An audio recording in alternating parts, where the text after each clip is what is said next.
يا معشر الجن والإنس إن استطعتم أن تنفذوا من أقطار السماوات والأرض فانفذوا لا تنفذون إلا بسلطان. হে পৃথিবীর মানুষেরা আর জেনেরা, যদি সম্ভব হয় আমার আকাশের নিচের থেকে জমিনের উপর থেকে বেরিয়ে যা,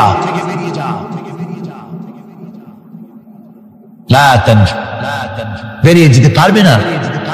আমি আকাশ এবং জমিন থেকে যদি সম্ভব করতে পারো বেরিয়ে যা। আর যদি কোনো আকাশ থাকে তার নিচে যা, আর যদি কোনো জমিন থাকে তার উপরে যাও। এমন দেশ যদি পাও যেখানে আমার আলো ছাড়া কোনো আলো আছে, আমার বাতাস ছাড়া কোনো বাতাস আছে, আমার চাঁদ সূর্য ছাড়া কোনো চাঁদ সূর্য আছে, যাও সেখানে। আল্লাহ রাব্বুল আলামিন বলেন নাই এরকম যাওয়ার কোনো উপায় নাই। আমি আল্লাহ রাব্বুল আলামিন আকাশ আর জমিন দিয়ে প্যাকেট করে রেখেছি, আটকায় রেখেছি। আমার রাজত্ব থেকে, আমার ক্ষমতা থেকে, আমার কর্তৃত্ব থেকে বেরিয়ে যাওয়ার ক্ষমতা কোনো মানুষের নাই, কোনো জিনের নাই, কোনো প্রাণীর নাই। সুবহানাল্লাহ। মানুষ হচ্ছে অহংকার কিসের হবে? তোমরা হচ্ছে ফকির। আল্লাহ পাক বলছেন ওয়াল্লাহুল গনিয়্যু ওয়া আনতুমুল ফুকারা। আল্লাহ হচ্ছেন গনি। আল্লাহ কি? গনি, বেনিয়াজ, বেপরোয়া। ফাআলুল লিমা ইউরিদ, যা খুশি তাই করে, কারো মুখাপেক্ষী তিনি নন। কোরআনে কারীমে রব্বুল আলামিন বলেছেন নবী আপনি আমার ব্যাপারে, আমার গুণাবলীর ব্যাপারে বলুন। কুল হুয়াল্লাহু আহাদ, পড়েন সবাই। কুল হুয়াল্লাহু আহাদ আল্লাহুস সামাদ লাম ইয়ালিদ ওয়া লাম ইউলাদ ওয়া লাম ইয়াকুল লাহু কুফুয়ান আহাদ। আল্লাহ পাক বলেন বান্দারে, ও আমার নবী আপনি বলুন আল্লাহ পাক এক এবং একক, তিনি নিরঙ্কুশ, তিনি বেনিয়াস, তিনি কারো মুখাপেক্ষী নন, তিনি কাউকে জন্ম দেন নাই, তাকেও কেউ জন্ম দেয়নি। আকাশ এবং জমিনে আল্লাহর সমকক্ষ কেউ নাই। তোমরা হচ্ছ ফকির আর আমি আল্লাহ হচ্ছে বেনিয়াস। লিল্লাহি মা ফিস সামাওয়াতি ওয়া মা ফিল আরদ, আকাশে যা আছে জমিনে যা আছে সব আল্লাহ, সব কার? আল্লাহ পাকের। সুতরাং কিসের অহংকার, কিসের মাতবাড়ি? মানুষ পেছনের কথা ভুলে যায়, মোটেই চিন্তা করে না। একটু আগে যারা ক্ষমতায় ছিল আজকে তারা ক্ষমতা হারা, আজকে যারা ক্ষমতায় এলো তারা আবার ক্ষমতা মস্তদে বসে দুনিয়ার সব বিপদ আপদ ভুলে যায়। কি করে আরো বেশি লুটপাট করা যায়, আরো বেশি মানুষকে শোষণ করা যায়, মানুষ এই চিন্তাই করে। অহংকারে, ক্ষমতার দর্পে ফেটে পড়ে, চিন্তা করে না পেছনের কথা। আল্লাহ রাব্বুল আলামিন বলেন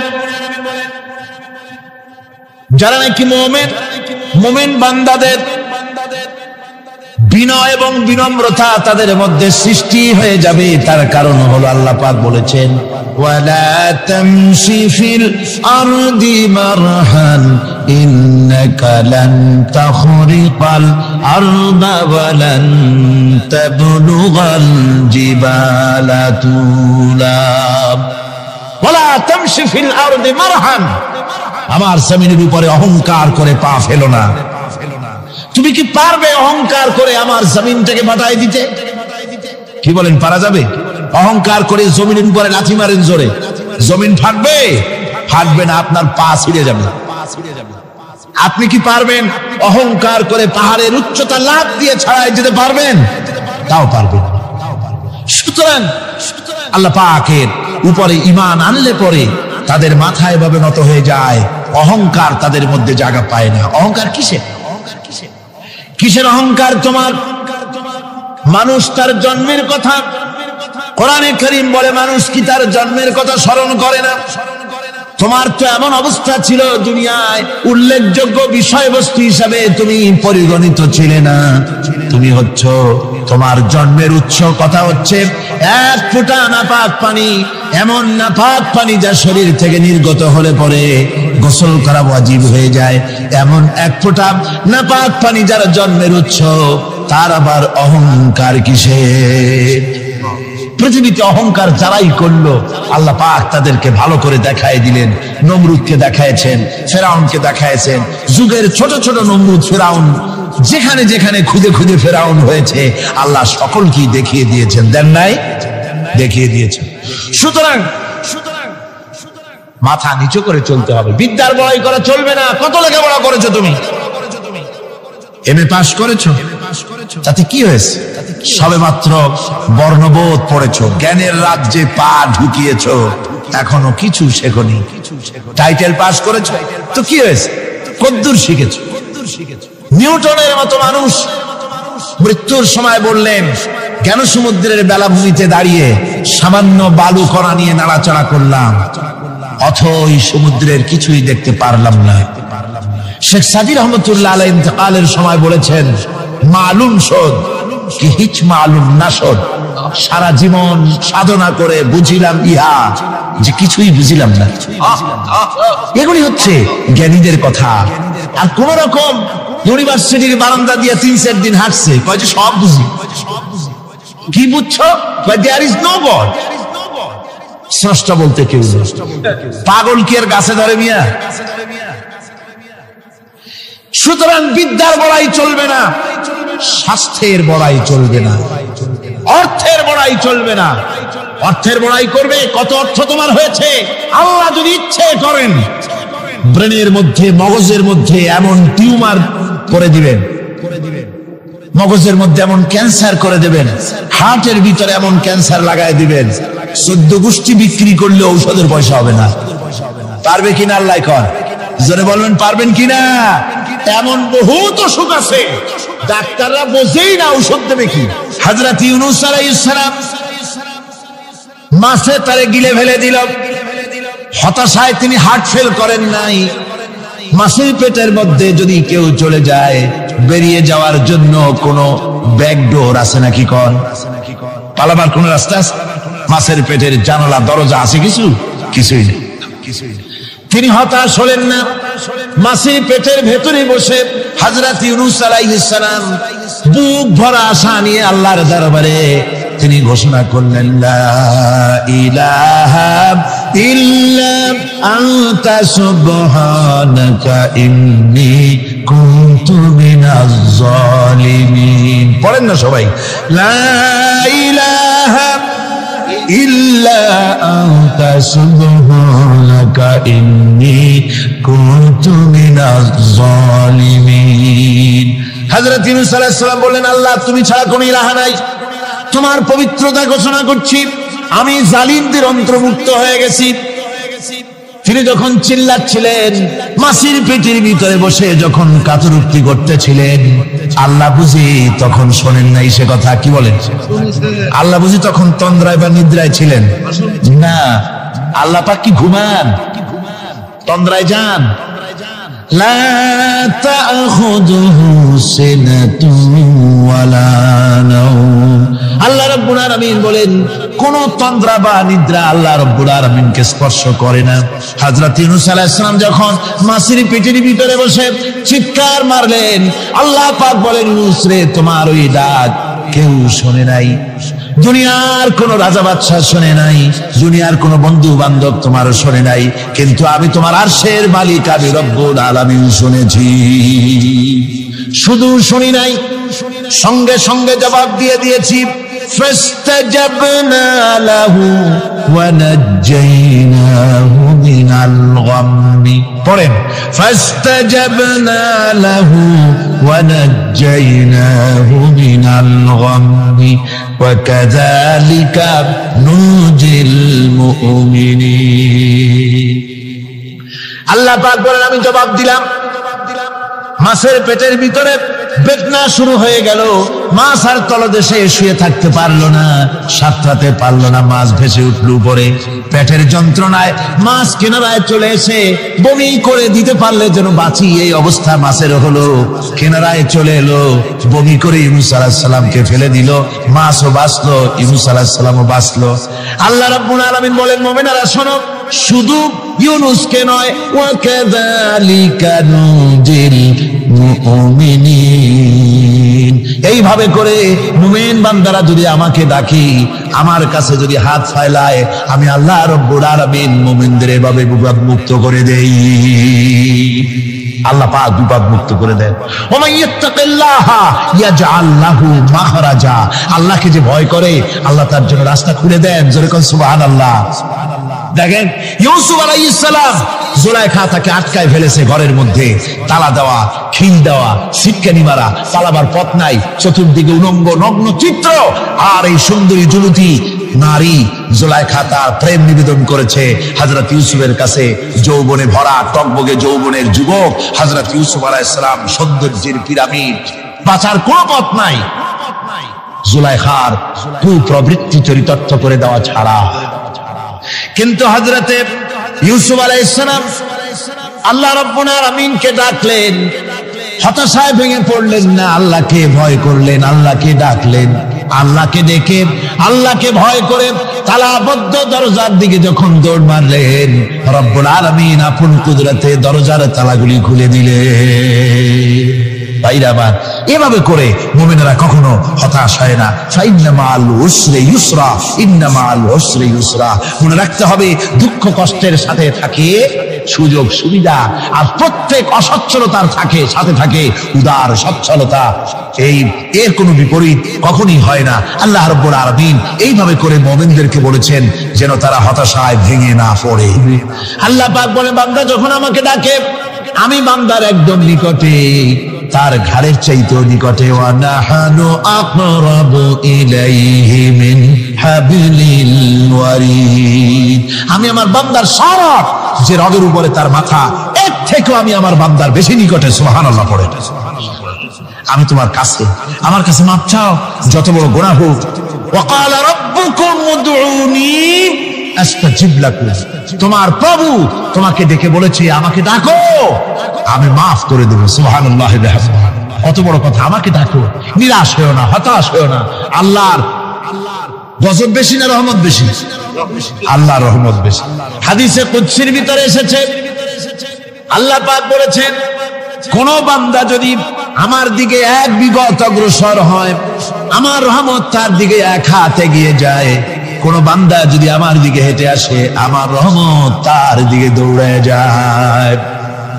বান্দা যখন আল্লাহর দরবারে দুহাত উঁচু করে চোখের পানি ফেলে দেয়, মুসলিম শরীফের হাদিসের ভিতরে এসেছে, গভীর রাত্রে, রাতের তৃতীয় অংশে আল্লাহ রাব্বুল আলামিন প্রথম আকাশে আসেন আর ডেকে বলেন, পৃথিবীতে আছো নাকি কেউ গুনাহ করে জীবন বরবাদ করে দিয়েছো, আমার কাছে মাপ চাও।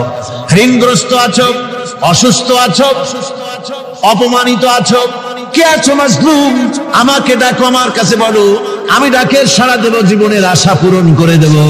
ওই সময় যে সমস্ত লোকেরা কাঁদে তাহাজ্জুদের নামাজ পড়ে, আল্লাহ জিজ্ঞেস করেন ফেরেশতারা, অমুক অমুক দেশ অমুক অমুক বান্দারা কাঁদে কেন? ফেরেশতারা বলে, রব্বুল আলামিন তুমি তো ভালো করে জানো। আল্লাহ বলেন, জানি, তবুও তোমাদের মুখে শুনতে চাই। তারা বলে, রব্বুল আলামিন তোমার এই বান্দা গুনাহ করেছি, গুনার জন্য মাপ চায়, জাহান্নাম থেকে বাঁচতে চায়। আল্লাহ পাক বলেন, ফেরেশতারা আমার এই বান্দারা আমারে দেখেছে নাকি? বলে দেখে নাই। বলে আমার দোজখ দেখেছে নাকি? বলে না, তাও দেখে নাই। আমার বেহেশত দেখেছে নাকি? বলে না, তাও দেখে নাই। আল্লাহ পাক বলেন, ফেরেশতারা সাক্ষী থাকো, ওরা আমাকে দেখে নাই, আমার বেহেশত দোজখ কিছুই দেখে নাই, শুধুমাত্র আমার নবীর কথা, আমার কোরআনের কথা বিশ্বাস করে আরামের ঘুমকে হারাম করে যেভাবে তারা কাঁদতেছে, সাক্ষী থেকে যাও ফেরেশতারা, আমার রহমতের দরিয়ায় জোশ মেরেছে, আমার ওই ক্রন্দনরত বান্দাগুলিকে আমি আল্লাহ মাফ করে দিলাম। সুতরাং মুমিন বান্দা যারা, আল্লাহর মুমিন বান্দা যারা, এই ইমানের কোয়ালিটি, এটাও হতাশায় নিরাশায় ভেঙে পড়বে না। গুনাহ তো মানুষই করে, গুনাহ হয়ে গেছে, মাফ চাও। তোমার গুনাহ কদ্দুর? তোমার গুনাহ যদি হয় পাহাড় সমান, আল্লাহর রহমত আকাশ সমান। জাহান্নামের কঠিন শাস্তি থেকে বাঁচতে হলে আল্লাহর প্রতি ঈমান আনতে হবে। আর ঈমান আনলে যে কোয়ালিটিগুলি হওয়া উচিত, সেগুলি আমি আপনাদের সামনে আলোচনা করছি। এরপর আরেকটি কোয়ালিটি হবে মুমিনের, তা হলো কঠোর কঠিন বিপদে অবিচল থাকবে, বিপদে ভেঙে পড়বে না। বিপদ আপদ, শত্রুতা, ক্ষয় ক্ষতি যা কিছু হয় সবই আল্লাহর পক্ষ থেকে, এটা মেনে নিতে হবে এবং ধৈর্য ধারণ করতে হবে। বিপদ মুসিবত শুধু উম্মতের জন্য নয়, দুনিয়ার সমস্ত নবীদের বিপদ এসেছে, হয় নাই? নবীদের বিপদ আসে নাই? কোরআনে কারীম থেকে শুনুন, আল্লাহ রাব্বুল আলামিন বলেন, وَكَذَلِكَ جَعَلْنَا لِكُلِّ نَبِيٍّ عَدُوًّا مِنَ الْمُجْرِمِينَ। আল্লাহ পাক বলেন, এমনি করে আমি সকল নবীদের শত্রু বানিয়ে দিয়েছি সব পাপিষ্ঠ আর অপরাধ প্রবণ লোকদেরকে। প্রত্যেক যুগে নবীদের শত্রু ছিল, প্রত্যেক যুগে নবীদের কি ছিল? শত্রু ছিল। সে শত্রু কারা ছিল? আল্লাহ পাক বলছেন নবীদের শত্রু ছিল পাপিষ্ঠ আর অপরাধ প্রবণ লোক, এরাই ছিল নবীদের দুশমন। রাসূলগণের অবস্থা যদি এই হয়, তাহলে তার উম্মত, ওই দিনের ধারক বাহক যারা, তাদের বুঝি বিপদ আপদ হবে না? নাকি হবে কিনা? তো ইসলামের বিরোধিতা যারা করে, কোরআনের পরিভাষায় বলা হয়েছে ইসলামের দুশমন, নবীদের দুশমন। দুনিয়ার সব পাপিষ্ঠ আর অপরাধ প্রবণ লোকেরাই ইসলামের দুশমন হয়, নবীদের দুশমন হয়। আজও দেখেন, আজও তাকিয়ে দেখেন, ইসলামী আন্দোলনের বিরোধিতা যারা করে তারা পাপিষ্ঠ চরিত্রের কিনা তাকায় দেখেন, খুঁজে দেখেন, সর্বত্র খুঁজে দেখুন, খুঁজে দেখুন। যারা ইসলামী আন্দোলনের বিরোধিতা করে, যারা ইসলামকে মিটিয়ে দেওয়ার চেষ্টা করতেছে, যারা ইসলামকে মৌলবাদ বলে, ইসলামকে সাম্প্রদায়িক বলে, কোরআনে কারীমের কথা কত স্পষ্ট যে নবীদের দুশমন হয়, ইসলামের দুশমন হয় মুজরিম লোকেরা, অপরাধ প্রবণ আর পাপিষ্ঠ লোকেরা। আজও আমরা দেখতে পাই এই শ্রেণীর লোকেরা পাপিষ্ঠ এবং সবচাইতে সমাজের নিকৃষ্ট ধরনের চরিত্রহীন লোক। আমাদেরকে সৃষ্টি করে অন্ধকারে ছেড়ে দেননি। কি বলেন? অন্ধকারে ছেড়ে দিয়েছেন। কেউ কেউ বলে যে না, আল্লাহ তাআলা কি রাস্তা করেছেন? আল্লাহ তাআলা রাস্তা তৈরি করেছেন, এটা আপনাদের বুঝতে হবে। পাহাড়ি এলাকায় আপনি যদি হারায় যান, সেখানে কোনো গভর্নমেন্ট রাস্তা করে নাই, কিন্তু আল্লাহ তাআলা গিরিপথ তৈরি করে রাখছেন। মরুভূমির মধ্যে যদি হারিয়ে যান, সেখানেও আপনি দিক নির্দেশনা পাবেন। সমুদ্রের ভিতরে যদি আপনি হারিয়ে যান, কোনো নাবিক যদি হারায়, দিনের বেলায় সেটা কম্পাস দিয়ে চললো, রাতের বেলায় তার চলার জন্য আকাশে আল্লাহ তারকা খচিত করে রেখেছেন, যাতে নাবিকরা হারিয়ে না যায়। যেন রব্বুল আলামিন পাহাড়ি এলাকার ভিতরে মানুষ যেন হারিয়ে না যায়, এজন্য পাহাড়ের ভিতরে গিরিপথ তৈরি করলেন। মরুভূমির ভিতরে চলার জন্য দিকের নির্দেশনা দিলেন। সমুদ্রের ভিতরে নাবিক যাতে না হারায়, আকাশে তারকা আল্লাহ তাআলা খচিত করে রাখলেন। সেই আল্লাহ রাব্বুল আলামিন পৃথিবীতে মানুষ চলাফেরা করবে, মানুষ জন্মগ্রহণ করে মৃত্যু পর্যন্ত চলার জন্য তার অর্থনীতি প্রয়োজন, রাজনীতি প্রয়োজন, সমাজনীতি প্রয়োজন, তার শিক্ষানীতি প্রয়োজন। জীবনের এই নীতিমালার বাঁকে বাঁকে মোড়ে মোড়ে সে হারায় যাবে। আল্লাহ তাআলা এমনকি তার বান্দার প্রতি আচরণ করতে পারেন না। সেজন্য রব্বুল আলামিন বান্দা পৃথিবীতে যেন সঠিক পথে চলতে পারে, এজন্য তার জীবনের প্রত্যেকটি মোড়ে মোড়ে বাঁকে বাঁকে আল্লাহ তাআলা কোরআনের আলো, নূরের আলো আল্লাহ জ্বালিয়ে রেখেছেন। আল্লাহ তাআলা বলেন, قد جاءكم من الله نور وكتاب مبين। قد جاءكم من الله نور। ও পৃথিবীর মানুষেরা শোনো, অবশ্যই আমি আল্লাহর পক্ষ থেকে তোমাদের জন্য এসেছে আলো কিতাবুন মুবিন, আর দিয়েছি আমি একটা স্পষ্ট কিতাব, সুস্পষ্ট কিতাব। তোমাদের সৃষ্টি করে আমি অন্ধকারে ফালাই দেইনি, আমি একটা আলো দিছি। সেই আলোটা কি? সূর্য? সেটি কি চন্দ্র? না, সেটি চন্দ্র নয়, সেটি সূর্য নয়। সেই আলোটির নাম হলো মুহাম্মাদুর রাসূলুল্লাহ সাল্লাল্লাহু আলাইহি ওয়াসাল্লাম। জীবনের এমন কোন দিক এবং বিভাগ নাই যেখানে আল্লাহ তাআলা মুহাম্মদ সাল্লাল্লাহু আলাইহি ওয়াসাল্লামকে আদর্শ বানাননি। সুবহানাল্লাহ।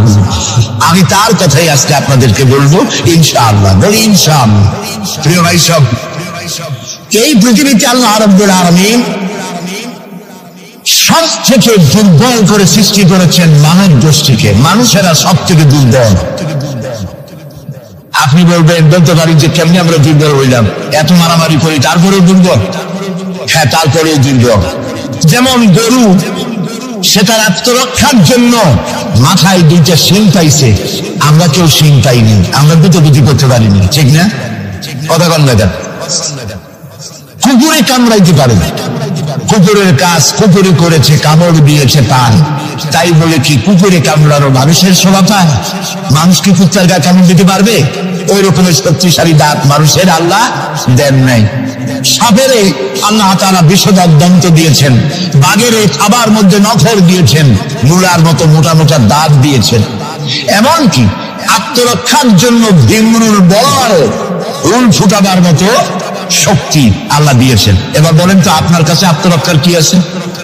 আপনি তো বলতেই পারেন বীরত্বের সাথে, হ্যান করেঙ্গে ত্যান করেঙ্গে, লাঠি কে আন্দার মুদুর ভরেঙ্গে, বলতে পারবেন, কিন্তু লাঠির মধ্যে মুদুর আপনি বলতে পারবেন না। মানুষের কাছে আত্মরক্ষার কোনো হাতিয়ার নাই। এই মাহফিলের মধ্যে যদি এখন একটা সাপ ঢোকে অথবা বড় জাতের কয়েকটা ব্যাঙ ঢোকে, লাগানো শুরু করবে এই মাথা দিয়া, এই মাথা দিয়া লোক দৌড় আরম্ভ করবে। তারপর অন্তত সদরঘাট পর্যন্ত দৌড়ে গিয়ে জিজ্ঞেস করবে, ভাই আমরা দৌড়াই কেন? সামান্য ব্যাঙের সাথে পারি না, সামান্য সাপের সাথে পারি না, বললা ভেঙ্গলের সাথেও পারি না। আত্মরক্ষামূলক হাতিয়ার আমাদের কাছে দেওয়া হয় নাই। এরপরে এমনকি আমরা চোখে ভালো করে দেখি না, চোখ দিয়েও আমরা দেখতে পাই না। আপনারা বলবেন, তাহলে আমরা কি ভেলকি দেখি? না, ভেলকি দেখেন না।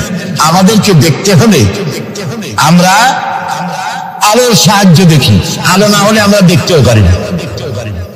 অমাবস্যার রাতে মানুষ নিজের শরীরও নিজে দেখতে পারেনি। এই যে অবস্থা, এই যে দুর্বলতা, এই দুর্বল মানুষকেই পৃথিবীর সকল সবল প্রাণীর চাইতে আল্লাহ তাআলা শ্রেষ্ঠ করেছেন। শ্রেষ্ঠ কে? বলেন কে? কিসের দিক থেকে শ্রেষ্ঠ? জ্ঞান। জ্ঞান দিয়ে আল্লাহ মানুষকে শ্রেষ্ঠ করেছেন। সুতরাং জ্ঞান দিয়ে আপনি সব চিনবেন, আর আলোর পথ চিনবেন না, তা তো হতে পারে না। এই জন্য আপনি সব যেমন চেনেন, আলোর দিশাও আপনাকে পাইতে হবে। আপনার নেতা Karl Marx, Lenin, Mao Tsetung, Hegel, Darwin, Copernicus, Kepler, এরা আপনার নেতা হতে পারে না। আপনার আমার নেতা হবেন মুহাম্মদুর রাসূলুল্লাহ সাল্লাল্লাহু আলাইহি ওয়াসাল্লাম। আচ্ছা, ওনারা নেতা হবেন না কেন? সেটাও একটু ব্যাখ্যার দাবি রাখে। ওনারাও কিন্তু কষ্ট করেছেন। মার্কস, হেগেল, মাও সেতুং, এরা কষ্ট করেছেন, জেল খেটেছেন, বই লিখেছেন, মানবতার কল্যাণে এগুলি করেছেন। কিন্তু তাদের কথার কোনো মিল ছিল না। এক একজন এক এক ধরনের কথা বলেছেন, এবং তাদের কথা দিয়ে পৃথিবীর মানুষের জন্য কোনো স্থায়ী শান্তি প্রতিষ্ঠিত হয় নাই পৃথিবীর এক ইঞ্চি জমিনের ওপারেও। এটা ঠিক কিনা? নবীদের কথায় আমাদের চলতে হবে, কারণ নবীদের কথার মধ্যে কোনো দরমিল হয় নাই। আদম আলাইহিস সালাম বলেছেন আল্লাহ এক, নূহ আলাইহিস সালাম বলেছেন বেশি হইতে পারে, নাউযুবিল্লাহ। ইব্রাহিম আলাইহিস সালাম বলেছেন আখিরাত আছে, আরেকজন নবী বলেছেন নাও থাকতে পারে। একজন নবী বলেছেন কবর আযাব হবে, আরেকজনে বলেন এটা একটা আমার চিন্তায় না থাকতেও পারে। এইরকম নবীদের কথার মধ্যে কোনো ব্যস্ত হয়েছে? বলেন হয়েছে? কেন হয় নাই? কারণ দার্শনিক, রাজনীতিবিদ, ওদের যে শ্রেণী, ওর থেকে নবীদের শ্রেণী সম্পূর্ণ স্বতন্ত্র, এবং দুই শ্রেণীর মাঝে গালফ অফ ডিফারেন্স।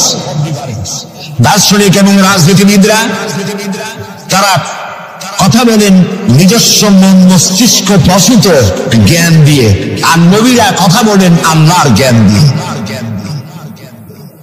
এই জন্য পৃথিবীতে যত নবী এসেছেন সমস্ত নবীদের স্লোগান ছিল একটা।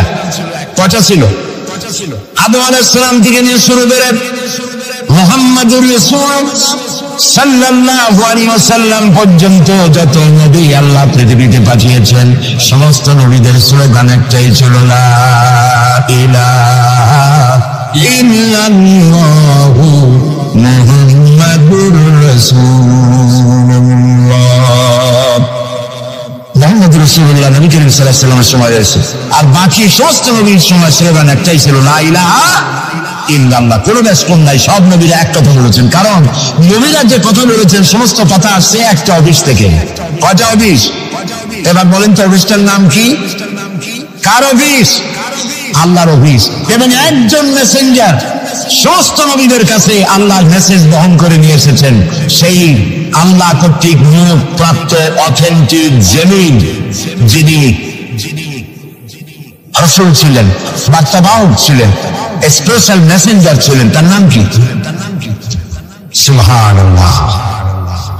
পৃথিবীর সবচাইতে বেশি মর্যাদা এবং সবথেকে বেশি সুন্দর করে আল্লাহ তাআলা তাকে এই পৃথিবীতে পাঠিয়েছেন। তিনি যখন পৃথিবীতে আসলেন পৃথিবীটা কি ছিল? চুরি, ডাকাতি, জেনা, ব্যভিচার, হত্যা, ধর্ষণে ভরপুর মরাজাতি। ওই যে বলেছিলাম মরাজাতি, এই মরাজাতিটারে কেমনে দিতে বানানো যায় রাসূলুল্লাহ সেই চেষ্টা করলেন। 40 বছর বয়স হেরা পাহাড় থেকে নেমে এলেন। কবি বলছেন, উতর কর গারে হেরা সে সোয়ে কওম আয়া, উতর কর গারে হেরা সে সোয়ে কওম আয়া, और एक नुस्खे किमिया साथ लाया। হেরা পাহাড় থেকে নবীজি নেমে এলেন, সাথে আনলেন পরশ পাথর। নাম কি? কোরআন। হেরা পাহাড় থেকে নেমে আসলেন, হাতে আনলেন পরশ পাথর। এই পরশ পাথরের ছোঁয়া যখন লাগলো ওমরের মতো পাথর সোনার টুকরা হয়ে গেল। সুবহানাল্লাহ। যারা ছিল নারী জাতির ইজ্জত, সতীত্ব, সংগ্রামের জম, তারা হয়ে গেল নারী জাতির পাহারাদার। কোরআন মরা জাতিকে চিন্তা করছে। আহারে কথা, সেই কোরআন শরীফ দিয়ে তাবিজ দেখি আমরা। আহারে কথা, বাংলাদেশে ইমদাদিয়া লাইব্রেরি, ওসমানিয়া লাইব্রেরি, কতগুলি লাইব্রেরি হয়েছে চকবাজার এলাকায়। আমি তাদেরকে অনুরোধ করব, আপনারা এই আকামটা কখনো করবেন না। ভালো কাজটা করতেছেন, বইপত্র ছাপেন, কিন্তু কোরআন শরীফের মধ্যে আপনারা তাবিজ ঢুকাইছেন। তাদের লেখা, তাদের ছাপানো কোরআন শরীফের মধ্যে দেখা যায় সূরা ইউসুফের নকশা, সূরা মরিয়মের নকশা, সূরা মায়েদার নকশা, ইয়াসিনের নকশা, এবং লেখা আছে এই নকশা ব্যবহার করলে মাথা ভালো হবে, ওই নকশা ব্যবহার করলে বিয়ে হবে তাড়াতাড়ি, এই নকশা ব্যবহার করলে তাড়াতাড়ি বাচ্চা হবে। কোথায় পেয়েছি? কোরআন শরীফ তাবিজের জন্য নাজিল হয় নাই, বিশ্বাস করুন মুসলমান। সুতরাং নকশা আঁকায়া কোরআন শরীফে ছাপানো আল্লাহর কালামের সাথে বেয়াদবি। যারা এই কাজটি করছেন আমি তাদেরকে অনুরোধ করি, আল্লাহর রাস্তায় এই কাজ বন্ধ করে দিন, তওবা করুন। কোথায় পেলেন? সূরার কতগুলি নকশা বানাইছেন, 577, 1372, 1940। এদিকে কেমনে হইল সূরা ফাতিহা? বিসমিল্লাহরে বানাইছে 786। এটা তো আপনারা সকলেই জানেন, ঠিক না? বিসমিল্লাহ ওই দিন লেখে কেনা 786, কপালে আছে হোক। প্রিয় ভাই সব, 10 লক্ষ বার যদি 786 লেখেন, একবার বিসমিল্লাহর সমান হবে না। বিসমিল্লাহর মধ্যে 19টা অক্ষর আছে। কয়টা? আর আল্লাহ রাসূল কি বলেছেন?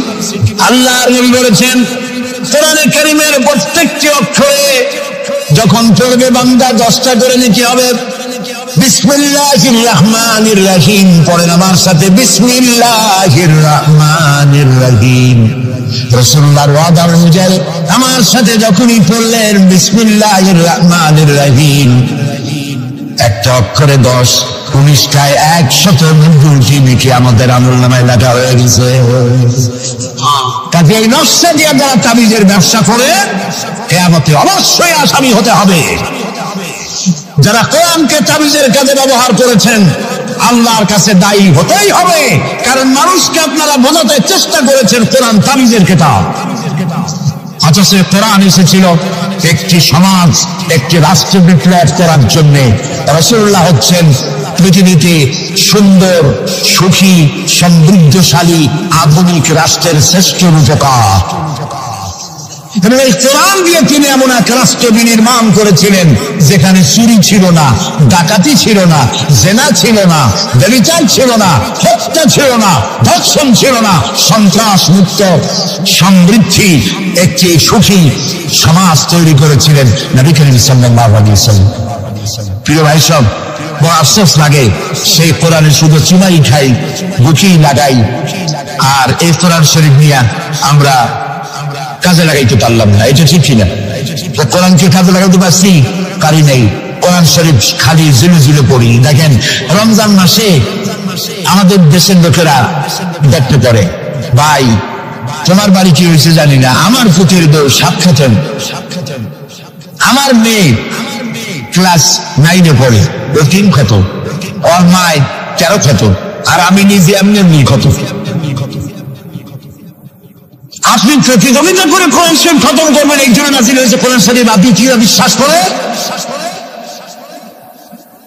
কোন কোন সাহাবী সূরা বাকারা শেষ করতে সময় লেগেছে 2 বছর 3 বছর। কেন পড়তে পারতেন না তিনি? সময় লাগলো কেন? এই জন্য সময় লেগেছে। এক একটি আয়াত তারা তেলাওয়াত করেছেন, শুনতেছেন তো? এক একটি আয়াত তেলাওয়াত করেছেন, অর্থ বুঝেছেন, ব্যাখ্যা বুঝেছেন, জীবনের উপরে আমল করেছেন, এরপর আরেকটা আয়াত পড়েছেন, বুঝেছেন, আমল করেছেন, তারপরে আরেকটা পড়েছেন। এইরকম করে করে কোরআন তেলাওয়াত করে জীবনের উপরে আমল করার পর সাহাবীরা যখন রাস্তা দিয়ে হাঁটতেন, মানুষেরা দেখতো যেন কোরআন হেঁটে যাচ্ছে। আরে আজ পৃথিবীতে আমরা মাইল খাবো না কেন? আমি তো বলি বুশের মতো আরো 2-4টা বুশ আসা দরকার। মাইল আমাদের খাওয়াই দরকার। দুনিয়ার সব জাতি চেনা যায়, মুসলমান চেনা যায় না। প্রিয় ভাই সব, নবী করিম সাল্লাল্লাহু আলাইহি ওয়াসাল্লাম এই ফরজ পাথর নিয়ে আসলেন। ওমর আসতেন রাসূলকে হত্যা করতে। চিন্তা করেন, নবী হত্যা করতে আসে কত বড় জায়েল। সেই ওমর আর ওমর ছিলেন কি হইলেন বলেন? কি সোনা ডায়মন্ড হয়ে গেলেন। আল্লাহু আকবার বলেন। আমার রাসূল বললেন, আমার পরে লা নবিয়্যা বাদি ওয়ালা রাসূলা, আমার পরে নবী হবে না, রাসূলও হবে না। কিন্তু আমার পরে যদি আল্লাহ কাউকে নবী বানাতেন, ওমর অবশ্যই নবী হয়ে যেতেন। আল্লাহু আকবার। প্রিয় ভাই সব, ওমরে জাহালাত থেকে কয়লার খনি ছিল ওমর, সেখান থেকে ডায়মন্ড বানাই দিল আল্লাহ তাআলা। কি দিয়ে বানাইলেন? কোরআন। আমরা কিন্তু এর কাছেও যাইতে পারলাম না, খালি চুমা দিলাম আর তাবিজ বানাই গলায় ঝুলাইলাম। এই কোরআন শরীফ আমরা একটা কাপড় দিয়ে পেঁচাই রাখি। আমাদের ঘরে কাপড় দিয়ে কোরআন অনেকের বাড়িতে পেঁচানো আছে, আছে না? এই কাপড়টা যদি মাটিতে পড়ে যায়, যদি পাও লাগে, তাহলে আমরা আটকে উঠি, ঠিক না? কাপড়টা উঠাই কি করি? চুমা দিই। একটা কাপড় আর তো কিছু না, এখানে তো টেবিলেও কাপড় আছে, আমার পায়ের তলেও কাপড় আছে, আমার পরনেও কাপড় আছে, ঠিক না? আপনাদের আছে না? এগুলো পাও লাগবে তো আমি আটকে উঠি না। কোরআন শরীফের সাথে যে কাপড়টা ছিল ওটা পড়ে গেলে পাও লাগবে আটকে উঠি, এবং অপরাধ বোধের সৃষ্টি হয়, ঠিক কিনা? কেন হয়? কারণ এই কাপড়টা কোরআনের সাথে কিছুদিন জড়ানো ছিল। কয়েকটা দিন কোরআনের সাথে জড়িয়ে থাকার কারণে একটা কাপড়ের টুকরার ইজ্জত যদি বাড়ে, ইজ্জত যদি বেড়ে গেল, যাদের জন্য কোরআন নাজিল হইল ওদের ইজ্জত বাড়লো না। আমাদের ইজ্জত বাড়ছে। আমাদের ইজ্জত যদি বাড়বে, তাহলে ইরাকে বুশেরা আমাদের মারে কেন? আমাদের ইজ্জত যদি বাড়ে, তাহলে শ্যারন প্যালেস্টাইনে আমাদের মারে কেন?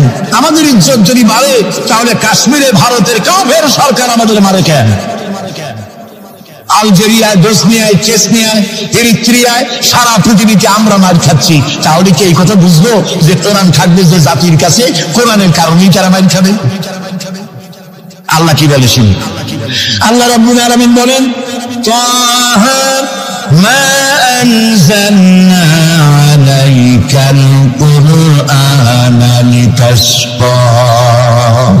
ও নবী, কোরআন আমি এই জন্য নাজিল করি নাই যে কোরআন আপনাকে ভাগ্যের বিপর্যস্ত করে দেবে, হতভাগ্য বানায় দেবে। কোরআন এই জন্য নাজিল করি নাই। কোরআন নাজিল করেছে এই জন্য কোরআনের ধারক বাহক যারা হবে তারা শাসিত হবে না, গোটা বিশ্বকে তারা শাসন করবে। এই জন্য এসেছিল কোরআন। কারণ কোরআন দিয়ে শাসন করলেই মানুষেরা নিরাপত্তা পাবে। নারীর অধিকার কে দিল? এই কোরআন দিয়েছে। শ্রমিকের অধিকার কে দিল? এই কোরআন দিয়েছে। কৃষক, মজুর, সাদা এবং কালো মানুষের ব্যবধান কে দূর করলো? এই কোরআন করেছে। সুবহানাল্লাহ। এই কোরআনের মধ্যে কি কি আছে? এর মধ্যে রাজনীতি আছে, অর্থনীতি আছে, সমাজনীতি আছে, দর্শন আছে, এর মধ্যে পররাষ্ট্রনীতি আছে, পররাষ্ট্রনীতি আছে। বিজ্ঞান আছে বলে এ কোরআন বিজ্ঞানের বই নয়। ইতিহাস আছে বলে এ কোরআন ইতিহাসের বই নয়। রাজনীতি আছে বলে এটা রাজনীতির কিতাব নয়। অর্থনীতি আছে বলে এটা অর্থনীতির কিতাব নয়। তাহলে প্রশ্ন হবে এটা কি? এটা হচ্ছে মানুষের জীবন পরিচালনার জন্য যত নীতি প্রয়োজন, সমস্ত নীতির মূল নীতি যে কিতাবে লেখা হয়েছে সেই কিতাবের নাম আল কোরআন। প্রিয় ভাই সব, নবী করিম সাল্লাল্লাহু আলাইহি ওয়াসাল্লাম কে আল্লাহ তাআলা এজন্য পাঠান নাই যে তিনি আর তার সাহাবীরা মসজিদে বসে বসে আল্লাহ আল্লাহ করবেন আর রাষ্ট্র চালাবে ফেরাউন আর নমরুদেরা, রাষ্ট্র চালাবে আবু জাহেলের গোষ্ঠীরা, ফাসিক, ফুজ্জার, নামাজ নাই, রোজা নাই, ঘুষখোর, মদখোর, এরা রাষ্ট্র চালাবে। এই জন্য ইসলাম আসে নাই। ইসলাম এসেছে রাষ্ট্র পরিচালনা করার অধিকার কোরআনে। কার? আল্লাহ রাব্বুল আলামিন বলেন, আলা লাহুল খালকু ওয়াল আমর ইনিল হুকমু ইল্লা লিল্লাহ। সৃষ্টিজাত, আইন চলবে তার। সৃষ্টিজাত, আইন চলবে তার। আলা লাহুল খালকু ওয়াল আমর, সৃষ্টি যার আইন তাই চলবে। কারণ এই কোরআনের তো কোনো পরিবর্তন নাই। এটি সংবিধান, এটি কনস্টিটিউশন। আমাদের একটা কনস্টিটিউশন আছে, আছে না? কবে তৈরি হয়েছিল? 72-তে। 1972 সালে বাংলাদেশের সংবিধান রচিত হয়েছিল। আজকে 2004। 1972 থেকে 2004 এ পর্যন্ত আমার দেশের কনস্টিটিউশন অ্যামেন্ডমেন্ট, সংযোজন, বিয়োজন, পরিবর্তন, পরিবর্ধন ইত্যাদি হয়েছে নাকি হয়নি? কয়বার হয়েছে? 13 বার হয়েছে। 13 বার হয়েছে আর 14 বার হবে খুব শিগগির। তাহলে স্বাধীনতার 32 বছরের ভিতরে যদি সংবিধান 14 বার পরিবর্তন হয়, সংশোধন হয়, এই রেশিও অনুযায়ী 100 বছর যদি যায়, তাহলে কন্দলের লোম বাঁচলে থাকবে কিছু আর? এটাও একটি সংবিধান। এটার নাম কি? সংবিধান, মানবতার সংবিধান। এটি শুধু মুসলমানদের জন্য নয়। মুসলমান দাবি করতে পারবে না কোরআন একমাত্র আমার কিতাব না। আল্লাহ তাআলা শুরুতেই বলে দিয়েছেন, হুদাল লিন্নাস, হুদাল লিল মুত্তাকিন, হুদাল লিন্নাস, হাদা বায়ানুল লিন্নাস। পৃথিবীর সমস্ত মানব গোষ্ঠীর জন্য হেদায়েতের সর্বশেষ কিতাবের নাম কি? কোরআন শরীফ। প্রিয় ভাই সব, 1400 বছর বা 1500 বছর হয়ে গেছে কোরআনের বয়স। পরিবর্তন হয়েছে কয়বার? কয়বার হয়েছে? কিয়ামতের আগ পর্যন্ত আর কয়বার হবে? একবারও হবে না। কারণ এই কিতাব আসছে কার কাছ থেকে? আল্লাহর কাছ থেকে। তিনি নির্ভুল, তার কোনো ভুল নাই। আমার দেশের সংবিধান পরিবর্তন হয় কেন?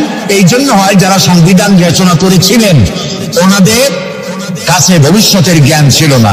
অতীতের অভিজ্ঞতার ভিত্তিতে বর্তমানকে সামনে রেখে সংবিধান রচনা করেছেন। আর যখন নতুন নতুন সমস্যা সামনে আসছে, তখন অতীতের অভিজ্ঞতা শেষ, নতুন অভিজ্ঞতা দিয়ে আবার পরিবর্তন করা লেগেছে, ঠিক কিনা? আল্লাহর কাছে কাল কয়টা? একটা। সেই কালটার নাম কি? মাশাআল্লাহ, আপনাদেরকে 100 দিলাম। এইরকম কথা যারা মনে রাখতে পারে, এই সব শ্রোতাদেরই কথা বলে শোনায়া আনন্দ আছে। আল্লাহ যেন আমারও ফায়দা দেয়, আপনাদেরকেও দেন বলি আমিন। তাহলে আল্লাহ রাব্বুল আলামিনের কাছে কাল হলো কয়টা? একটা। ওই কালটার নাম কি? বর্তমান।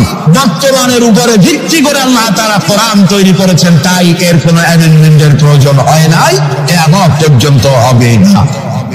যদি শান্তি চাই, আমাদের দেশে এখন তো আগেও সন্ত্রাস ছিল, এখনো সন্ত্রাস আছে। সন্ত্রাস নির্মূল আমরা করতে পারবো না যতক্ষণ না এই কোরআনের শাসন প্রতিষ্ঠিত হচ্ছে, ততক্ষণ পর্যন্ত সন্ত্রাস নির্মূল করা যাবে না। এই ব্যাপারে আরো কথা সামনে বলবো, বলেন ইনশাআল্লাহ। প্রিয় ভাই সব, তো আল্লাহ রাব্বুল আলামিন আমাদেরকে একখানা কিতাব দিলেন আর জিজ্ঞেস করলেন, আমাদেরকে বললেন, আফাগায়রা দীনিল্লাহি ইয়াবগুন ওয়া লাহু আসলামা মান ফিস সামাওয়াতি ওয়াল আরদি তাওআন ওয়া কারহা। আফাগায়রা দীনিল্লাহি ইয়াবগুন, আল্লাহর দেওয়া জীবন ব্যবস্থাকে ছেড়ে দিয়ে মানুষের তৈরি করা, অন্যের তৈরি করা কোন জীবন বিধান তোমরা তালাশ করো নাকি? আল্লাহ প্রশ্ন করছে। অথচ আকাশে যা আছে, জমিনে যা আছে, আমি দত্তের মস্তক সবাই অবনত করে দিয়েছে আমি আল্লাহর সামনে, সুবহানাল্লাহ। আর তাই সেখানে শান্তি, যারা আল্লাহর আইন মানে সেখানেই শান্তি। দেখেন, একটু আগে আমি বলেছিলাম শুরুতে, সকল প্রাণীর আত্মরক্ষার হাতিয়ার আছে। আমাদের যদি আত্মরক্ষা করতে হয়, লাঠি, বন্দুক, ছুরি ইত্যাদি আশ্রয় দিতে হয়। আমার শরীরে, আপনার শরীরে আত্মরক্ষামূলক কোন হাতিয়ার বলে নাই। এখন আপনি বলেন, আত্মরক্ষার হাতিয়ার আছে বাঘের। সুন্দরবনে বাঘ আছে নাকি নাই? আপনারা কি এটা শুনেছেন যে গত বছর সুন্দরবনের বাঘেরা কোন একটা বিষয় নিয়ে রাগারাগি করিয়া নিজেরা কামড়া কামড়ি করে 200 বাঘ মারা গেছে? হয়েছে এরকম? কুমিরের এত বড় বড় দাঁত, এইরকম খিল লেগে যান। এই সব কুমিরেরা তারা জঙ্গলে অথবা নদীর ভিতরে মারামারি করিয়া নিজেরা মারামারি করে 400-500 কুমির মারা গেছে। পাখিরা মারামারি করে মরছে, সাপেরা মারামারি করে মরছে। এরকম হয়েছে কখনো? হয় নাই। ধরো আমি বলতে চাই, এই পৃথিবীতে বাঘে, সাপে, কুমিরে, হাঙ্গরে, সিংহে যত না মানুষ মেরেছে, মানুষেরা নিজেরাই তার থেকে লক্ষ গুণে বেশি মানুষ মেরেছে।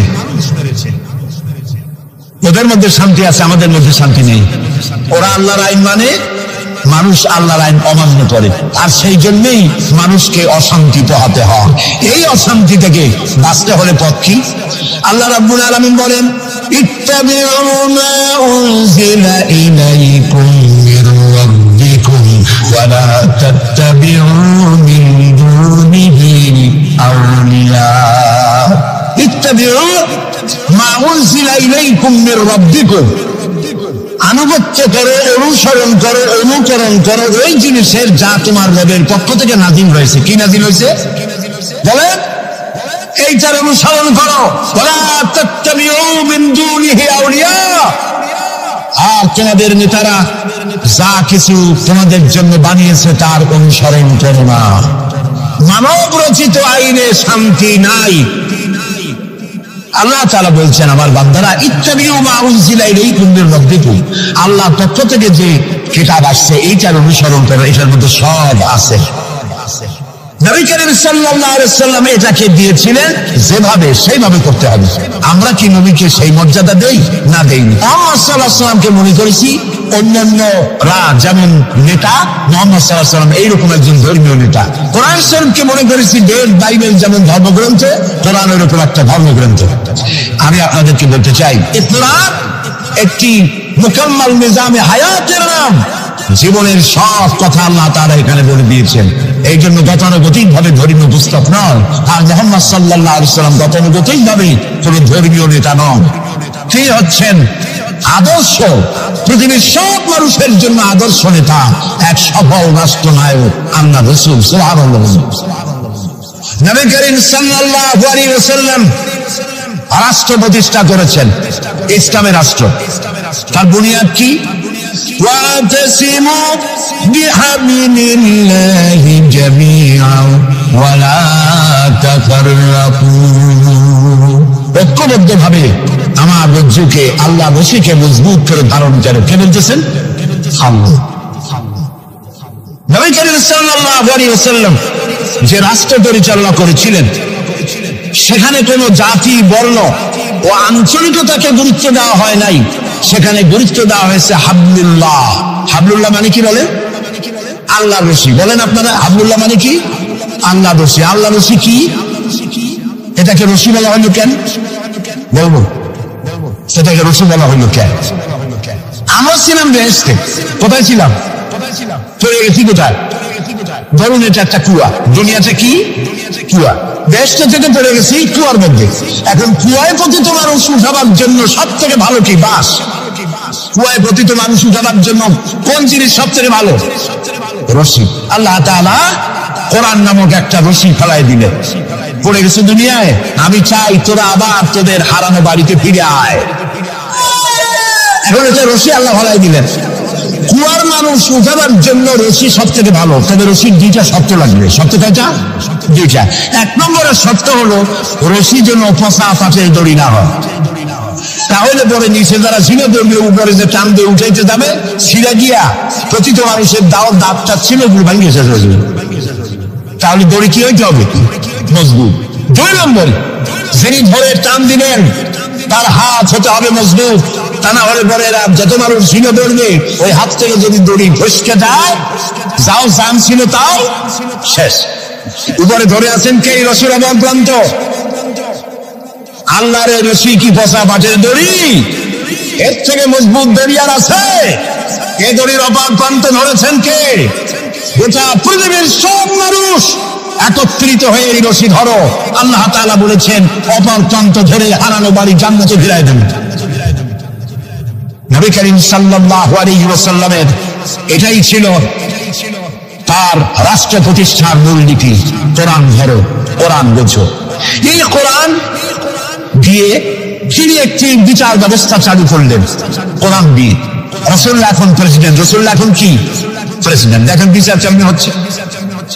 আল্লাহ রাব্বুল আলামিন কোরআনের আয়াত দিয়ে বিচার ব্যবস্থা কন্ট্রোল করে দিলেন। বিচারে কারো পক্ষপাতিত্ব করা যাবে না। ওয়াইদা হাকামতুম বাইনান নাসি আন তাহকুমু বিল আদল। আল্লাহ তাআলা বলেন তোমরা যখন লোকদের মাঝে বিচার করবে, সুষ্ঠু বিচার করবে, ভালো ফয়সালা করবে, সুবিচার করবে। আর বিজাতীয়দের ব্যাপারে, অমুসলিমদের ব্যাপারে বিচার করতে গিয়ে তাদের উপরে জুলুম করবে না। ওয়ালা ইয়াজরিমান্নাকুম শানাআনু কওমিন আলা আন তা'দিলু। বিচার করতে গিয়ে হিন্দু, খ্রিস্টান, বৌদ্ধ, মুসলমান না, এই চিন্তা করে অমুসলিমদের উপরে বিচার করবে না। বিচার করতে হবে, সে বিচার যদি মুসলমানদের গায়ে লাগে তাও লাগুক, বিচার হতে হবে সুবিচার। প্রিয় ভাই সব, এই বিচারের ভিতরে জেনাকারের শাস্তি আছে। জেনাকারের শাস্তি কি হবে? চোর শাস্তি কি হবে? আল্লাহ তাআলা বলে দিলেন আস-সারিকু ওয়াস-সারিকাতু ফাকতাউ আইদিয়াহুমা। চোর পুরুষ হোক আর নারী হোক, উভয়ের হাত কেটে দাও। এই আইনটা কার? আল্লাহ তাআলার আইন। এই আইনকে কিছু কিছু লোক বলে এইটা নাকি বর্বর আইন, বলেন নাউযুবিল্লাহ। আল্লাহর আইনকে যদি কেউ বর্বর আইন বলে তার ঈমান থাকে? আর ঈমান তো নাই, থাকবে কি? আল্লাহ বলছেন হাত কেটে দাও। এখন যারা এটার বিরুদ্ধে তারা বলে কি জানেন? ওদের তো বলা হয় বুদ্ধিজীবী। কি জীবী? বুদ্ধিজীবী। আর বুদ্ধির ছেলায় যত বুদ্ধিজীবী আছে বাংলাদেশে দেখবেন মাথায় কারো চুল নাই। বুদ্ধির জ্বালায় চুল সব শেষ। চতুর্দিকে কিছু আছে স্টেডিয়ামের মতো, চতুর্দিকে দর্শক মাস্টারে খালি। এরা বলে কি? এরা বলে চোরের হাত কাটা আইন বর্বর আইন।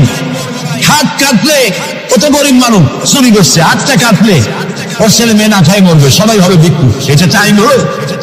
ওই বেচারা জানে না চোরের হাত কাটা আইন রাসূলুল্লাহর মুক্তি জিন্দেগিতে নাজিল হয় নাই। এই আইন নাজিল হয়েছে রাসূলুল্লাহ যখন মদিনায় প্রেসিডেন্ট। খাওয়া, পড়া, শিক্ষা, চিকিৎসা, বাসস্থানের গ্যারান্টি দেওয়া হয়ে গেছে। কারো খাবারের অভাব নাই, পড়ার অভাব নাই। এই সময় আয়াত নাজিল হলো। এখন কেউ যদি চুরি করে তাহলে বোঝা যাবে এটা তার পেশা অথবা নেশা। পেটের জ্বালায় তো চুরি করেনি। কাজে এখন যদি কেউ চুরি করে হাত কেটে দাও।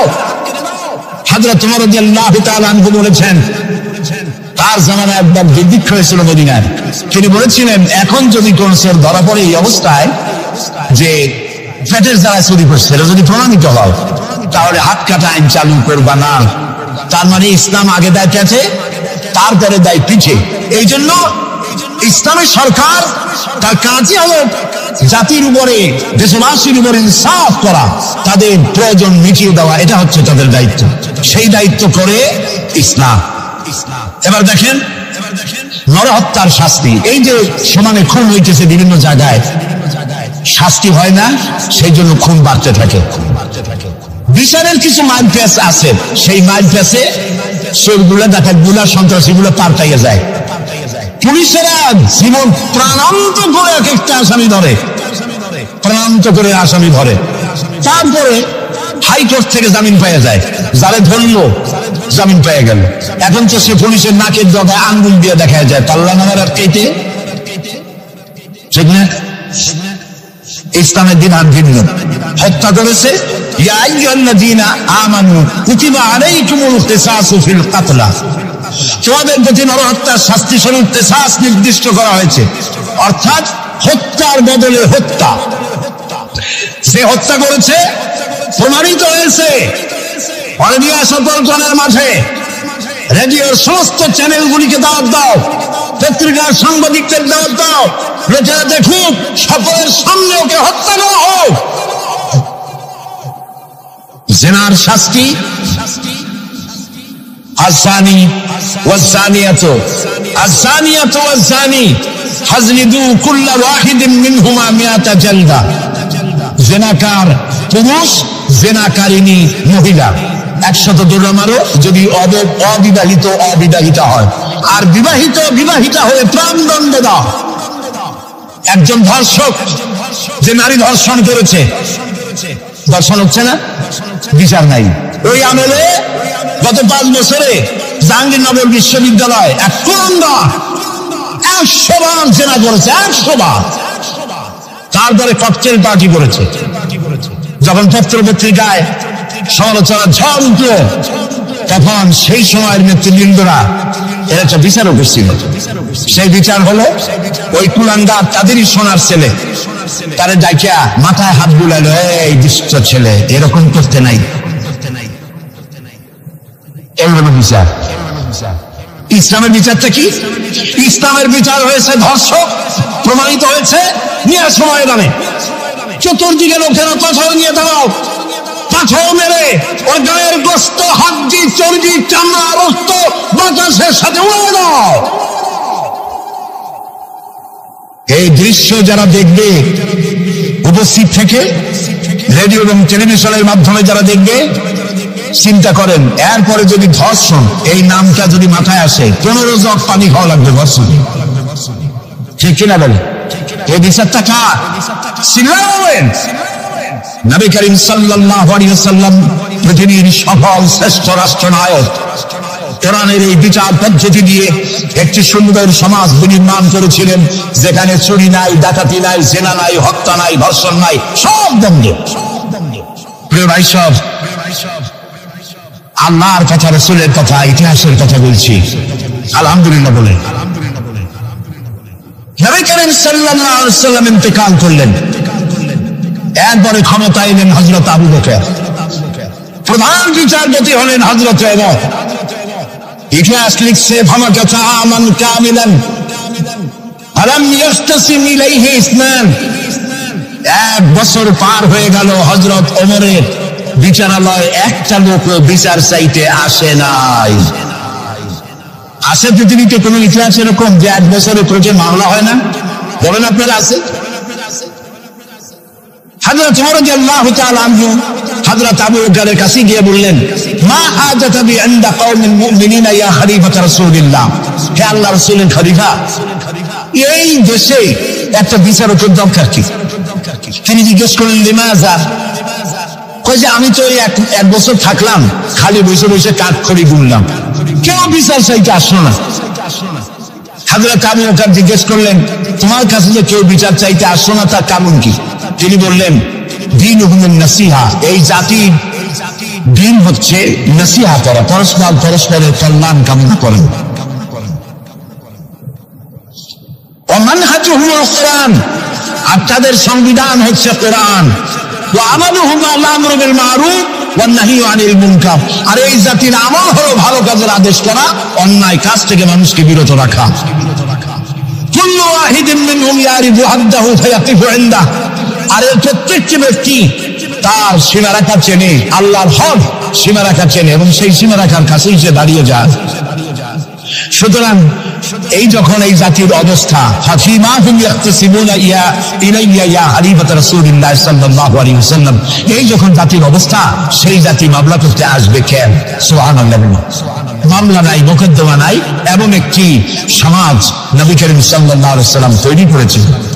এবং এই সমাজে মানুষকে উপার্জনের জন্য তাগিদ দেওয়া হতো, চুপ করে বসে থাকতে পারবে না, কাজ করে খাও। কি করে খাও বলেন? কি করে খাও? কাজ করে খাও।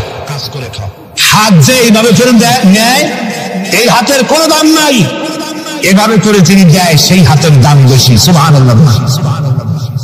আল্লাহ রাব্বুল আলামিন বলেন, ফাইদা কুদিয়াতিস সালাতু ফান্তাশিরু ফিল আরদি ওয়াবতাগু মিন ফাদলিল্লাহ। নামাজ যখন পড়া হয়ে গেল, ছড়িয়ে পড়ো আমার ময়দানে, ক্ষেত খামারে, অফিসে, আদালতে, রুজি কামাই করো, বসে থেকো না। রাসূলুল্লাহ বলেছেন, ইদা সাল্লাইতুমুল ফাজরা ফালা তানুমু আন তালবি আরযাকুম। ফজরের নামাজ যখন পড়া হয়, বসে থেকো না, ফালা তানুমু, ঘুমায়ো না, আন তালবি আরযাকুম, রুজি কামানোর জন্য মাঠে ময়দানে নেমে যাও। হযরত ওমর রাদিয়াল্লাহু তাআলা আনহু মসজিদে নববীতে ফজরের নামাজ পড়ে দেখলেন এক গ্রুপ লোক সেখানে বসা। জোহরের সময় দেখলেন সেই লোকগুলি বসা, আসরেও দেখলেন, মাগরিবেও দেখলেন, এশাও দেখলেন। প্রশ্ন করলেন, তোমরা যে এখানে বসা, তোমরা কারা? গতকাল ফজর থেকে আজকে এশা পর্যন্ত দেখতেছি, তোমরা কারা? তারা বললো যে আমরা এখানে আল্লাহর জিকির আজগার করি, দূর থেকে আসছি। খাও কি? যে কিছু লোকে আমাদেরকে রান্না বান্না করে খাও, আমরা আল্লাহর জিকির করি তো এই জন্য রান্না বান্না করে আমাদের খাওয়াই যায়। হযরত ওমর বলছেন, তোমাদের মতো অলসগুলোরে যে খাওয়ায়, তোমাদের থেকে ওই লোকগুলির মর্যাদা আল্লাহর কাছে অনেক বেশি। তবে মনে রাখো, আগামীকাল ফজরের পরে যদি এই জায়গায় তোমাদেরকে বসে থাকতে দেখি, ব্যাট মেরে মসজিদের নববী থেকে বের করুন। কাজ করো। ইসলাম কাজের প্রতি উৎসাহিত করেছে এবং ধনাঢ্য লোককে দায়িত্ব দিয়েছে, অফি আমওয়ালিহিম হাক্কুল লিসাইলি ওয়াল মাহরুম, গরিবদের উচিত গরিবদের অধিকার আদায় করে দেওয়া। তাই লা ইয়াকুনা দুলাতুন বাইনাল আগনিয়া মিনকুম, যাতে করে তোমাদের সম্পদগুলি গুটিগত প্রয়োগের ভিতরে যেন পঞ্জীবিত হয়ে না থাকে। নবী করিম সাল্লাল্লাহু আলাইহি ওয়াসাল্লাম তার রাষ্ট্র ব্যবস্থার মধ্যে একটি ব্যাংক তৈরি করেছিলেন। ব্যাংকের নাম ছিল বাইতুল মাল। বরুণ ব্যাংকের নাম কি ছিল? বাইতুল মাল। এই বাইতুল মাল ইনগ্রাল সেশন, ওপেনিং সেশন, এই বাইতুল মাল ব্যাংকে রাসূলুল্লাহ উদ্বোধন করলেন। উদ্বোধন করার সময় তিনি বললেন, মান তারাকা দায়নান আও দিয়ান ফালাইয়া, আমার রাষ্ট্রের ভেতরে কোন মানুষ যদি ঋণগ্রস্ত হয়ে মারা যায় আর তার ঋণ পরিশোধের কোন সুযোগ যদি না থাকে তার ছেলে মেয়ের কাছে, তার বউয়ের কাছে, তাহলে তার অসহায় সমস্ত ইতিম বাচ্চা পরিবারের লোকগুলি আর ঋণ পরিশোধের দায়িত্ব আমি মুহাম্মদ সাল্লাল্লাহু আলাইহি সাল্লাম আমার কাঁধে উঠাইয়া দিলাম। এটি ছিল সোশ্যাল ওয়েলফেয়ার স্টেট, একটি কল্যাণ রাষ্ট্র। এই পৃথিবীতে কল্যাণ রাষ্ট্রের কনসেপশন সর্বপ্রথম যিনি দিয়েছেন, আধুনিক রাষ্ট্র প্রতিষ্ঠান উপকার বিশ্বনবী মুহাম্মদ রাসূলুল্লাহ সাল্লাল্লাহু আলাইহি ওয়াসাল্লাম। তাই রাষ্ট্র ছিল সুখী, সমৃদ্ধ, চুরি নাই, ডাকাতি নাই, মাস্তানি নাই, চাঁদাবাজি নাই। এই দৃশ্য যখন কাফেরেরা দেখলো, তখন কাফেরেরা মনে করল যে আমরা তো খামখাই রাসূলের সাথে বিরোধিতা করেছি, উনি তো আমাদের শত্রু না। তখন অবস্থাটা কি হলো? আল্লাহ রাব্বুল আলামিন এই পরিস্থিতিতে সূরা নাসর নাযিল করলেন। মদিনার শেষ জীবনের ইযা জাআ নাসরুল্লাহি ওয়াল ফাতহু, জানেন না এই সূরাটা? পড়েন, ইযা জাআ নাসরুল্লাহি ওয়াল ফাতহু ورأيت الناس يدخلون في دين الله أفواجا فسبح بحمد ربك واستغفر إنه كان توابا। ইদা জা নাসরুল্লাহিল ফাতহ, আল্লাহর পক্ষ থেকে যখন মদদ আসবে, বিজয় আসবে, তখন দেখতে পাবে দলে দলে লোক ইসলামে প্রবেশ করতেছে। সুবহানাল্লাহ।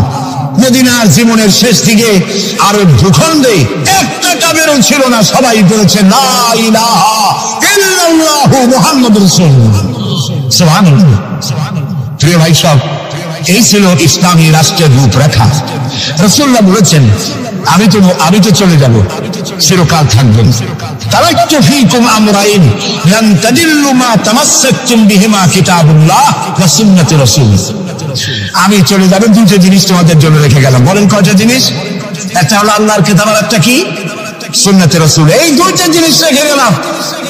মারির দাঁত দিয়ে কামড়ে ধরো, তাহলে পৃথিবীতে তোমরা বিচ্ছিন্ন হবে না, ধ্বংস হবে না। সুবহানাল্লাহ।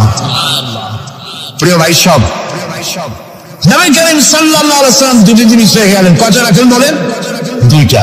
চেন চলে কয়টা লাইন দিয়া? বলেন? দুইটা লাইন। দুইটা লাইনের উপরে ট্রেন চলে। ট্রেন কি? কতগুলি কম্পার্টমেন্ট, এর মধ্যে মানুষ বসে, মাল সামান নিয়ে মানুষ বসলো। চাকার দূরত্ব আর লাইনের দূরত্ব যদি সমান থাকে, তাহলে কমলাপুর থেকে ছাড়বে, সিরাগঞ্জ চলে যাবেন আরামসে, সেম বুঝে ঘুমাইতে ঘুমাইতে। ঠিক কিনা? বুঝলেন কথা? কিন্তু মাঝখানে যদি চাকাগুলো একটু সেরায় যায়, হাত বেশি হয়ে যায়, অথবা লাইন যদি একটু দেখা হয়ে যায়, তাহলে ট্রেন কি চলবে? কি হবে? অ্যাক্সিডেন্ট হলে যাত্রীরা কি হবে? মারা যাবে, মালপত্র সব শেষ হয়ে যাবে। ঠিক না? সুতরাং এটা যেমন বুঝলেন, আমরা ছিলাম বেহেশতে, আসলাম দুনিয়া। আল্লাহ রাব্বুল আলামিন এই দুনিয়াবাসীদেরকে জান্নাতে নিতে চান, সুবহানাল্লাহ বলে।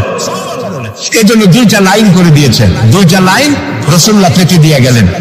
একটার নাম হলো কোরআন, আর একটার নাম হাদিস। আর আপনার আমার দেহ, এই দেহগুলিকে ধরেন কম্পার্টমেন্ট, বগি, ট্রেনের বগি। এই বগি, এই ট্রেন, এই দেহ নামক বগিকে চালাবার জন্য কতগুলি চাকা দরকার। সেই চাকা হলো অর্থনীতির চাকা, রাজনীতির চাকা, সমাজনীতির চাকা, স্বরাষ্ট্রনীতির চাকা, পররাষ্ট্রনীতির চাকা। এই সব চাকাগুলি কোরআন হাদিস নামক দুইটা লাইনের উপরে যদি ছেড়ে দেন, কোরআন হাদিস অনুযায়ী যদি চালান, দেহ নামক গাড়ি দুনিয়া থেকে ছাড়বে, লাস্ট ডেস্টিনেশন আল্লাহর জান্নাতে চলে যাবে। আর যদি দেহ নামক এই গাড়িকে চালাতে গিয়া রাজনৈতিক চাকা যদি দৌড় দেয় ইংল্যান্ডের দিকে, সংস্কৃতির চাকা যদি দৌড় দেয় ভারতের দিকে, গণতন্ত্রের চাকা যদি দৌড় দেয় আমেরিকার দিকে, তাহলে দেহ নামক গাড়ির কি হবে? অ্যাক্সিডেন্ট অবধারিত। কথাটা কিন্তু কঠিন না, সহজ। সুতরাং আসুন, কোরআনের, আল্লাহ রাসূলের দেওয়া ওই কোরআন আর ওই হাদিস, এই দুইটা নিয়ে আমাদের জীবনকে পরিচালিত করতে চেষ্টা করি।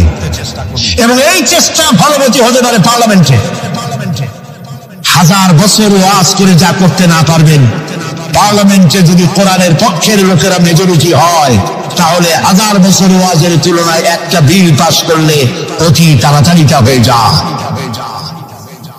এই জন্য জনগণকে সেভাবে তৈরি হতে হবে, প্রস্তুতি নিতে হবে এবং বুঝতে হবে কোরআনের আইন ছাড়া সন্ত্রাস, দুর্নীতি নির্মূল হবে না, হবে না, হবে না। ربنا ظلمنا أنفسنا وإن لم تغفر لنا وترحمنا لنكونن من الخاسرين ربنا لا تزغ قلوبنا بعد إذ هديتنا وهب لنا من لدنك رحمة إنك أنت الوهاب أي الله تعالى হাজার হাজার মুসলমান নরনারী ঠান্ডাকে উপেক্ষা করে তোমার দ্বীনের কথা শোনার জন্য, কোরআনে কারীমের কথা শোনার জন্য এই মাঠে এসে হাজির হয়েছে। আল্লাহ, তুমি দয়া করে মেহেরবানি করে আলোচনার সওয়াবটুকু হুজুরে পুরনূর সাল্লাল্লাহু আলাইহি ওয়াসাল্লামের রূহ মুবারকে পৌঁছে দাও। রব্বুল আলামিন, আমাদের মধ্য থেকে যাদের মা বাপ দুনিয়া থেকে জনমের মতো বিদায় হয়ে গেছে, আল্লাহ কবরে যদি আযাব থাকে, দয়া করে আযাব মাফ করে দাও। আল্লাহ, আমাদের মা বাপের উপরে তোমার রহমত নাজিল করো। রব্বিরহামহুমা কামা রাব্বায়ানি সগীরা, রব্বিরহামহুমা কামা রাব্বায়ানি সগীরা। হে আল্লাহ রাব্বুল আলামিন, এই মাহফিলে যত লোক আছি আমরা কার কোন ব্যাধি আছে, রোগ আছে, আমরা আর তুমি ভালো করে জানো। আমাদের প্রত্যেকের ব্যাধিকে তুমি শিফায়ে আজলা দান করে দাও। আল্লাহুম্মা হাব্বিব ইলাইনা আল-ঈমান وزينه في قلوبنا وكره إلينا الكفر والفسوق والعصيان واجعلنا من الراشدين ربنا تقبل منا إنك أنت السميع العليم وتب علينا إنك أنت التواب الرحيم سبحان ربك رب العزة عما يصفون وسلام على المرسلين الحمد لله رب العالمين واجعل آخر كلمتنا عند الموت لا